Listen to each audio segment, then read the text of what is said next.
Praise the lord. ఈ దిన దేవుని వాగ్దానము, ఆయన ఎక్కువ కృప నిలుచును, అందుచేత దేవుడు అహంకారులను ఎదిరించి దీనులకు కృప అనుగ్రహించును. యాకోబు రాసిన పత్రిక 4వ అధ్యాయము 6వ వచనము.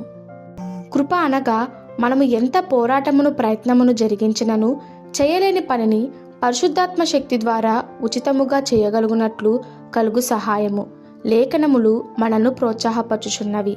ఏమనగా మనము కృపను మాత్రమే కాక అధికమైన కృపను పొందుచున్నాము.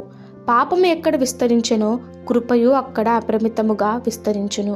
మన అవసరతలన్నిటినీ తీర్చుటకు దేవుని యొద్ద చాలినంత కృప ఉన్నది.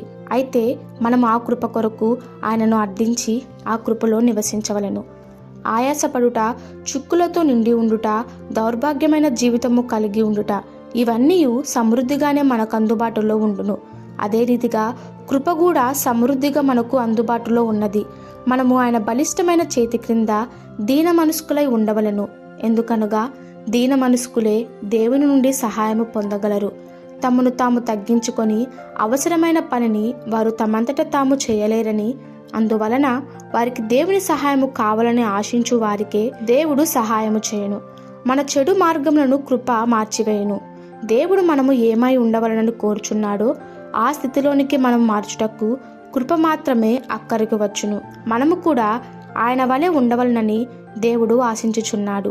ప్రతి పరిస్థితిలో దేవుని కృపను మనం ఎట్లు పొందవలనో అన్న రహస్యము తెలుసుకుని ఎడల మన జీవితాలలో సంతోష సమాధానాలు కలిగి ఉండగలము.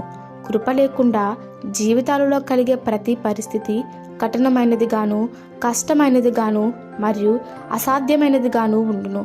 కాబట్టి దేవుని కృపను మనం పొందుకుందాము. ఈ దిన దేవుని వాగ్దానము మనందరి జీవితంలో నెరవేరేలాగున ప్రభు కృప మనకి తోడై ఉండును గాక. ఆమెన్. God bless you.